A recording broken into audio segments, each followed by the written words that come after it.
నమస్తే. Welcome to hit TV. నేను మీ మాధురి. ఈరోజు మనతో పాటు ఉన్నారు కేఎస్ ప్రసాద్ గారు, పొలిటికల్ అనలిస్ట్. నమస్తే సార్. నమస్తే అమ్మా. సార్, విజయసాయిరెడ్డి మోదీ మీటింగ్ దీన్ని ఎలా చూడాలి అంటారు?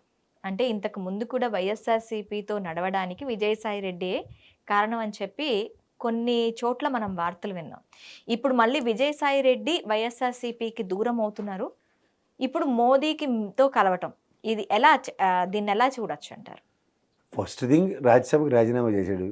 నీ సీట్ ఎవరికి ఇమ్మంటావు, మా బీజేపీ మేము తీసుకోమా అని ఒక పజిలింగ్లో ఉన్నారు ఆల్రెడీ. అదొక పజిల్. రెండోది ఏంటంటే నాకు ఈ విజయసాయిరెడ్డి మూవ్స్ అన్ని తెలంగాణలో మా దేవేంద్ర గౌడ్ గారు ఉన్నారు తెలుగుదేశం పరంగా. ఆయనది, సుజనా చౌదరిది, సీఎం రమేష్, టీజీ వెంకటేష్, ఇలాంటి వాళ్ళందరూ మూవ్స్తో కలిపి కొడితే ఎలా ఉంటుంది? ఒకటే దెబ్బ, ఒక దెబ్బ 100 పెట్టల్లో ఒక పజిల్ కొట్టారు. ఎందుకంటే సాధారణంగా రాజ్యసభ 3 రాజీనామా చేయగానే ఎగేసుకుని పోగేసుకుని ఇది నాది అని అలా ఇంద్ర సినిమాలో బ్రహ్మానందం పెంచినట్టు పెంచేసుకున్నారు. మరి విజయసాయిరెడ్డి 2 నెలలు అయినా సరే ఇప్పటికీ దిక్కుదేవన లేదు రాజీనామాకి. మూడో మూవ్ ఏంటంటే ఇక్కడ మీరు గమనిస్తే విజయసాయిరెడ్డి అగైన్ మోడీ గారితో డైలాగ్ ఓపెనింగ్ అన్న దగ్గర ఏముంది? సుజనా చౌదరి, సీఎం రమేష్ తెలుగుదేశం పరంగా వెళ్ళి లాస్ట్ మేము ఓడిపోవడానికి కారణం బీజేపీయే, బీజేపీతో పొత్తు కోల్పోవడం బట్టే ఓడిపోయామని పొగడి కబుర్లు చెప్పారు కదా. ఈసారి కూడా అదే అయింది కదా. ఇప్పుడు కూటమి లోపలికి వచ్చి మాకు సపోర్ట్ చేయండి, ఎందుకంటే మేము 300 స్థానాలు గెలవలేము ఈసారి.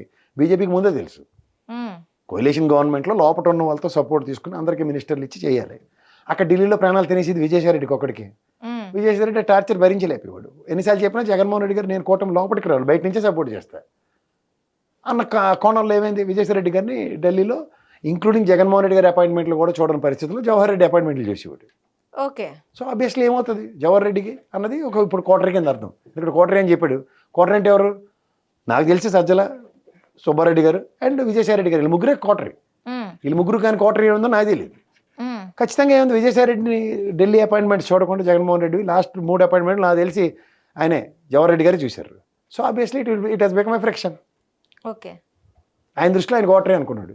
సీఎం ఆఫీసే సీఎం అపాయింట్మెంట్స్ ఎవరు చూడాలి? చీఫ్ సెక్రటరీ చూస్తాడు, లేదా పార్టీలో పార్లమెంటరీ పార్టీ లీడరు నెక్స్ట్ వాళ్ళు ఉన్నప్పుడు వీళ్ళు వెళ్తే నా ప్రాణం తినేస్తారు, పొత్తుకురా లోపలికి రా. సుజనా చౌదరి కూడా లాస్ట్ టైం చెప్పిన పిటకబుర్లు నీవే కదా. వాళ్ళకి మినిస్టర్లు వదులుకోవడం ఇష్టం లేదు. అశోక్ గజపతి గారు ఒకలే ఇసిరిస్తారు సార్ రిజైన్ చేసి. వీళ్ళు ఇంకా ఎలాగైనా సరే ఒప్పించేద్దాం అన్న తాపత్రయంలో ఉన్నారు. వీళ్ళకి రాజీనామాలు చేయడం, ఆ ధరంపోవడ దీక్షలు చేయడం ఎవరికి ఏ కోసం ఇష్టం లేదు ఓకే ఆ సుజనా చౌదరి బ్యాచ్కి. సో సేమ్ ఇప్పుడు కూడా అదే. బీజేపీతో పెట్టుకుంటూ మనకు పని అవ్వదు. ఎలక్షన్ కమిషన్లు ఇలాంటివన్నీ మనం మేనేజ్ చేయడం ఎవరి వలన కాదు. వాళ్ళు డీజీపీలు మార్చేస్తారు, సిఎస్లు మార్చేస్తారు, ఇవన్నీ తెలిసిన విషయాలే. కొత్త ఏముంది? లాస్ట్ టైం ఇదే మడతకాయ తెలుగుదేశంకి ఇచ్చారు కదా వాళ్ళు బీజేపీ వాళ్ళు, ధరంపోవడ దీక్షలు చేస్తే. ఈసారి జగన్మోహన్ రెడ్డికి వేసారు. వాళ్ళకేముంది? ఎవడైనా ఒకటి వాళ్ళకి. వీళ్ళు రెడీగా ఉన్నారు కొంత కింద నక్కలాగా. నువ్వు పెళ్లి 20 వాళ్ళ ఇష్టం తూచి వచ్చేస్తాను పారిపోయారు లోపలికి. అప్పుడు నష్టపోయింది ఎవరు? జగన్మోహన్ రెడ్డి. సో దీంట్లో ఎక్కువ నష్టపోయింది ఎవరు అంటే విజయసాయిరెడ్డి. ఓకే. అటు బీజేపీ బొంబాడింగ్ ఎలా ఉంటుందో తెలుసు కదా. ఇప్పుడు కూడా సీట్ వదిలేశాడు. ఎవరికి ఇస్తారు? నాకు ఏమైనా కన్సిడర్ చేస్తారా బీజేపీ పరంగానే అడిగిన ఛాన్స్ ఉంటుంది. ఓకే. అంటే ఏంటి ఇప్పుడు మళ్ళీ బీజేపీలో జాయిన్ అయ్యే ఛాన్సెస్ ఉంటాయంటారు విజయసాయి? జాయిన్ అయితే మంచిదే కదా. ఒక విధంగా పొలిటికల్ మూవ్సే కదా ఇవి. జగన్మోహన్ రెడ్డికి మీరు చెక్ చెప్దామని ట్రై చేశారండి. అట్నుంచి చెక్ తప్పించుకుని ఇంకో మూవ్ ఉంటుంది కదా, అట్నుంచి చెక్ తప్పించిన మూవ్కి అవతల పేకలు తెగిపోయే పరిస్థితి వస్తే ఏడు చేస్తాడు. అంటే ఇంకా రాజకీయాల్లోనే ఉండను అన్న వార్తలు కూడాను విజయసాయి రెడ్డి నోటి నుంచి విన్నాం. అదే నేను చెప్తున్నాను. దేవేంద్ర కూడా ఉన్నాడు. ఏమైంది? ఇక్కడ తెలంగాణ ఉద్యమం ఉల్బెత్తలు లేతుంటే కేసీఆర్ కన్నా నేనే తీసుమార్ కన్నా ఉద్యమం చేశాడు. ప్రతి దగ్గర టీజీలు అంటించి ఆంధ్ర కనబడితే తెలంగాణ అంటించాడు. అంత చూసిన తర్వాత ఏట్లేదని చెప్పి ప్రజారాజ్యంలో గెలిచిపోయాడు, నిలబడ్డాడు, ఓడిపోయాడు. 4 రోజుల తర్వాత వెళ్ళి మైసూర్ రెడ్డి బకెట్తో నీళ్ళు స్నానం చేసి వచ్చాడు. అలా ఇద్దరు కలిపి వచ్చారు లోపలికి. రాగానే ఇద్దరికి రాజ్యసభ తలెట్టారు. ఆరోగ్యం పోలేకనే లేదా చక్రం తీపిసి ఉంది ఈ పాటికి. తెలుగుదేశంలో అప్పుడు నెంబర్ 2 కదా దేవేంద్ర గౌడ్. అవును. మరి నెంబర్ 2 ఉన్నోడితేనే మూవ్లు నలుపుతారు పార్టీలు. తెలుగుదేశం మూవ్ చేస్తే అబ్బా వాటే రాజకీయం, ఈ జగన్మోహన్ రెడ్డి చేత కదేంటి అదే మూవ్ కొట్టాడు. వెళ్ళి అక్కడ కాసేపు ఆడుకుంటారు, తర్వాత చూద్దాం అని. ఏమన్నా మా అయితే మళ్ళీ రాజ్యసభ పడేస్తారు. దానికి ప్రత్యేక రాజకీయాల్లో నెల్లూరులో మళ్ళీ నిలబెట్టినట్టు ఈ బాధలు లేవు కదా. పొలిటికల్ గేమ్ అమ్మా ఇది. ఎవరు చెస్ కాయిన్లు వాళ్ళు మూవ్ చేస్తున్నప్పుడు అవతల నుంచి కూడా పజిలింగ్ కాయిన్స్ ఉంటాయి. ఓకే. మినిస్టర్ని మూవ్ చేస్తే ఎలాగుంటుంది అవతలడికి? అరే మినిస్టర్ ఎలాగైనా వెళ్తుంది చెస్లో, రైట్ వెళ్తుంది, లెఫ్ట్ వెళ్తుంది, స్ట్రైట్ వెళ్తుంది, అడ్డంగా కూడా వెళ్తుంది. అక్కడ అడ్డంగా అడ్డు దొరికితే చంపేస్తుంది అది అన్న భయం ఉంటుంది కదా. ఆ మూవే ఇచ్చాడు ఇప్పుడు.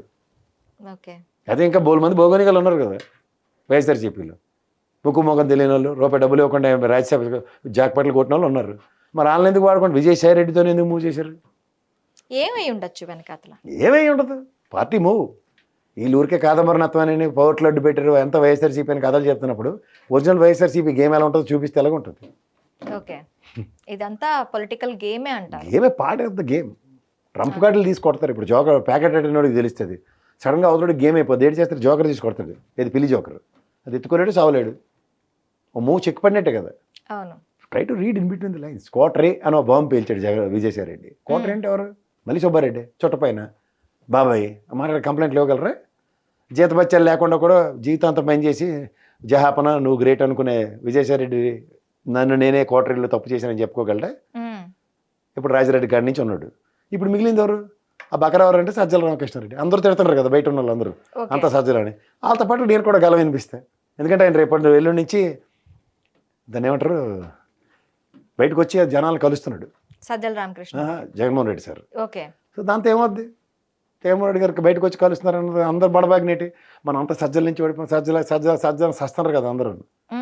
ఆ ఫ్రస్ట్రేషన్ అంతా బయటకు వచ్చేస్తుంది కదా. సో ఇంకా నెక్స్ట్ మూవ్స్ కి ఇది ప్రారంభం అంటారు. మూవ్ పడిపోయింది. వాళ్ళ దగ్గర నుంచి ఆన్సర్ లేదు. ఇప్పటికి 2 నెలలు అయింది. పీకోలేక లక్కలేసి వస్తున్నారు అందరూ. ఓకే, ఇప్పుడు నెక్స్ట్ పొలిటికల్ గేమ్ అనేది ఆంధ్రప్రదేశ్లో స్టార్ట్ కాబోతుంది. స్టార్ట్ అయిపోయింది. ఓకే. ఫుట్బాల్ అమ్మా, నువ్వు తన్ను గోల్ కీపర్ పట్టుకున్నాడు. అది ఇసరాలి కదా, గ్రౌండ్లోకి ఇసరాలి. లేదంటే మధ్యలో గోల్ అయిపోయిందని చెప్పి నేను పట్టుకుంది తప్పని ఎంపైర్ గోల్ ఇచ్చాడు అందుకని బాల్ మధ్యలో పెట్టి ఆడాలన్న దగ్గర ఏం ఆడాలో తెలియాలి కదా. ఓకే. ఈ మనం గోల్ కొట్టాం కాబట్టి డిఫెండ్ చేద్దామా, లేకపోతే ఇంకా గోల్ ఎక్కువ కొడదాం అటాక్ చేద్దామా? సార్ ఇది ప్రజా తీర్పు కరెక్టే. కాకపోతే మధ్యలో ఏమైనా అంటే ఇప్పుడు చూస్తున్న పరిణామాలను బట్టి మళ్ళీ ఎలక్షన్స్కి ఏమైనా దారితీసే అవకాశాలు జరగని పని అది, మర్చిపో. ఓకే. అది ఎవరైనా చెప్తాడు బుర్ర తక్కువ ఏదో అని అర్థం. ఓకే. ఎవరు పవర్ వదులుకుంటారు? 6 సర్కమ్స్టాన్సెస్లో లాస్ట్ ఇయర్ ఇప్పుడు ప్రజా వ్యతిరేకత ఎక్కువగా ఉన్నప్పుడు ఒక గేమ్ ఉంటుంది. ఇది ఎలక్షన్స్ ప్రీపోన్ చేసుకుని ముందుకెళ్ళడానికి. ఓకే. అంత సిచ్యువేషన్స్ ఎవ్వరు అంత అట్రిబ్యూట్ అయ్యి ఉండవు. కళ్ళ ముందు 151 గెలిచినోడికి లటక్కని 11 వచ్చాయి. వీళ్ళు 124 రేపు పొద్దున మెటమెట్లాడి ముందుకెళ్ళి రేపు పొద్దున బొల్లుమంటే ఆల్రెడీ తమిళనాడు తరహా రాజకీయానికి తెరలేపి కూర్చున్నారు ఆంధ్రప్రదేశ్. ఓకే. ఎవరికి ఇస్తారు ఛాన్స్ తెలియదు. ఇస్తే అదృష్టం, ఇవ్వకపోతే కూర్చోబెడతారు శాపదిండి ఇచ్చి. ఆ పరిస్థితుల్లో ఎవరు ఇంతంత అనుభవం ఉన్నారు చంద్రబాబు నాయుడు గారు లెటర్లు can they face again. Okay. అంటే చాలా స్ట్రాటజికల్ మూవ్స్ ఉంటాయి. ఎంత ఈజీగా ఎలక్షన్స్ ఎప్పుడు పడితేవాడు ఎలా పడితే అలా మనకు నచ్చింది కాబట్టి. గమనించలేదు, ఇద్దరు పార్టీలకి ఎలక్షన్స్లో ఓడిపోయినా 40% ఓటు బ్యాంక్ ఉంది. అవును, అది గమనించండి ఎవరైనా సరే.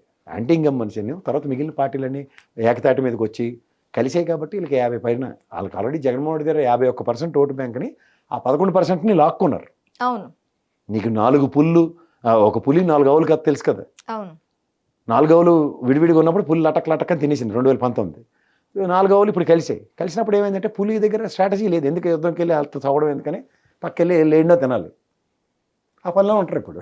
హిట్ టీవీ యాప్, ఇందులో short news, live news, entertainment shows, movies, digital magazines తో పాటు మీ జిల్లా వార్తలను కూడా ఫ్రీగా చూడొచ్చు. అంతేకాదు కేజీ నుంచి పీజీ వరకు విద్యార్థులకు స్కాలర్షిప్ కూడా అందిస్తున్నాం. ప్రతి వారం 10 మందికి లక్కీ డ్రా ద్వారా ఒక్కొక్కరికి 10,000 రూపాయలు అందిస్తున్నాం.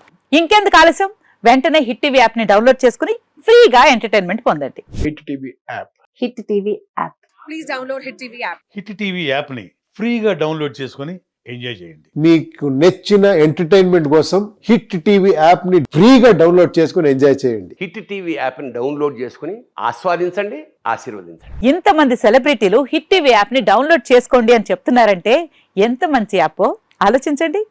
అమెరికా అమెరికా అమెరికా అమెరికాలో చదవాలనుకునే వాళ్ళకి విశ్వసనీయమైన పేరు మన శౌర్య కన్సల్టెన్సీ. UK లో 1 year masters. UK లో 1 year masters. 2 years work permit up to 5 years visa. Contact Saurya Consultancy. Contact 89851 89851.